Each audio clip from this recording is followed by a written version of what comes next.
Right, let's got a quick update from the Austin 7. We've fitted the new SU carburetor. Let's hand over to Sid. So not just the carburetor, it's the manifold as well, yeah? So we've got the Nippy manifold and then an adapter so we can then fit an SU as well. Because we already had this SU, so we ideally wanted to put an SU on it.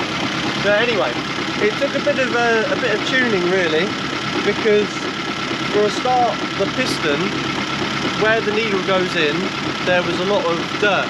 So the needle wasn't going in all the way, which I didn't spot straight away. So as you probably know, that would then make the mixture a lot weaker than it should be. So I was puzzled on why I was unscrewing the mixture screw all the way and it still wasn't rich enough. Anyway, we sorted that out, and that was meant to be the end of it really, but it still didn't work. So we had a GG needle in, and I believe we put an EB needle in, and I did that last night and it was pretty much bang on after that. So obviously done a bit of tuning. It probably needs a little bit more just to get it spot on, but overall it's close enough for us to be comfortable to take it out for a drive.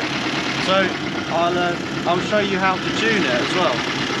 Oh yeah, so yeah, we're just gonna, well, Sid will show us how to tune it, which is yeah, new one for me. I didn't know how to do that. And yeah, we'll take it out for a quick test drive, and yeah, well, we'll all see together whether this is making a difference. So first of all, you need to make sure the engine's up to temperature, which ours probably isn't. So it might not go how I tell you how it should go. But if you get something really small, because you don't want to constrict the airflow, lift the piston very slightly. It is doing it. The RPM should raise very slightly and then drop down, but it should be slightly higher than what your idle was. So it should raise and then drop down slightly higher than where your idle was.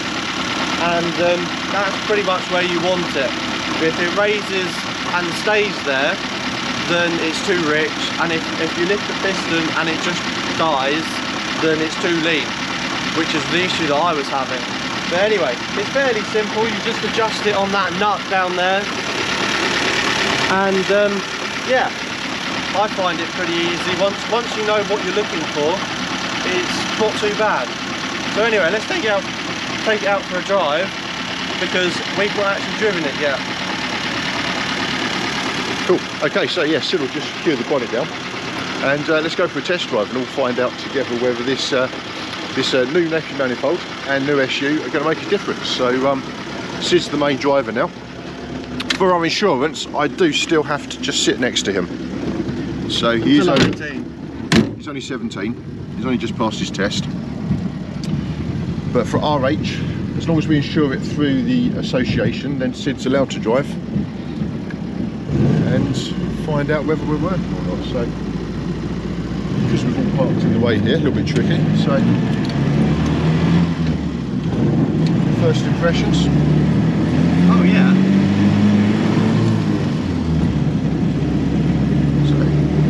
Not quite up to modern standards, but we've actually got some acceleration going on now. That's really weird. That's really good. Yeah? Yeah. Impressed? That's really made a difference. Okay, so how are you feeling it different? What do you mean? Well, what difference is it making it? Oh, well, it's accelerating far quicker than it used to. You know, now we're sort of at a reasonable speed, and instead of feeling like I'm pushing the car, it's just sitting there. Which I can go a bit quicker, I'll go a bit quicker. We've got a car behind us, but I'm not having to push the car to its limits. It's just doing it, which is more what a modern car would do. We don't want to make it a modern car, we don't want to ruin it, but at the same time, like up here, normally we'd lose loads of speed, and we've lost a bit of speed, but that's because I'm not really on the throttle that much. It's just doing it comfortably, and because of all the long journeys we do, we would rather do it slightly more comfortably than feel like we're just pushing the car too much. Okay, so we're going to be able to get up through the gears without thrashing smash in third gear, for example, before we head to fourth gear. Yeah. That's what you mean, yeah? Yeah. Well, it's like on the slight inclines, I'm sure you're aware of this as well, whoever's watching. If you're on a slight incline, you're normally going too slowly for fourth and too quickly for third in these 4-speed gearboxes. And so you're constantly jumping between the two, revving it high in third and then putting it into fourth, and then you lose all your speed again. So that's what we're hoping we've removed, and I believe we have. Well, we're just at the point where we turn around now, yeah. So we can turn around here. We'll end up in first gear again, and then we can get up through the gears. Bit of a tricky corner this once.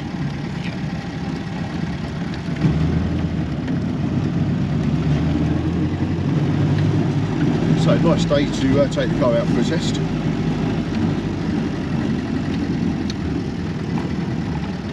So we're in gear 2 at the moment. A few potholes. Hereford is full of potholes. Okay, so we're going to pull out of here in gear 2. We're going to go straight into quite a sharp corner. And then after the corner, in fact, third gear already. Okay, so give it some throttle in third, and it's downhill anyway. Yeah. The other thing is with the SU, or the Zenith to the SU, is the throttle's so much more responsive. Because the Zenith's always, well, from what I've been told anyway, they've always got a bit of a flat spot when you first pick up the throttle. But with the SU, it's just instantly so responsive. Which, not that I rev it very often, but when I did rev it, when I was tuning it, or just to see how it was going, here I couldn't quite believe how quickly it just picked up. So there are other benefits as well. The SUs, I believe, are just a bit better. so which SU did you get? It's an 1.8 inch. We've got quite an old 1.8 inch because normally, well, the slightly more modern SUs, the piston's got a spring above it to push it back down, to sort of give it some resistance. But ours is weighted, so ours is quite an early 1.8 inch SU, which I suppose is a good thing. I like that because it's more period to the car. Right, just heading back into Moccas, so we'll let you have a look at the view ahead. Well, Super cruises along and enjoys his new carburettor. I'll gun it. Oh, I am gunning it. My Julius pulled down. I was going to see what sort of speed we can get up to.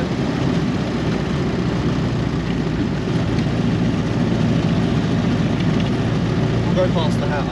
We'll go past the house and try and see where it can get up to. Yeah, okay. So yeah, she's pulling off. So motorbike's going past.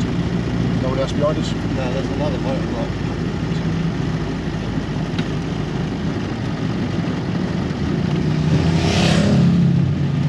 Right then, do some throttle then. Yeah, I am.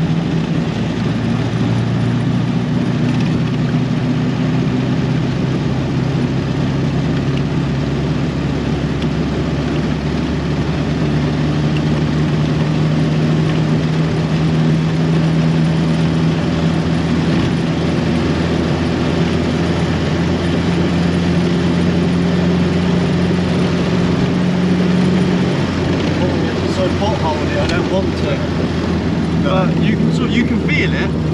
It's not as hesitant to speed up. Yeah.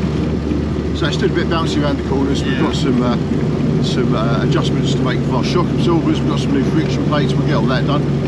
And when we get this out on an open road in the next day or two, we'll find out what our new top speed is.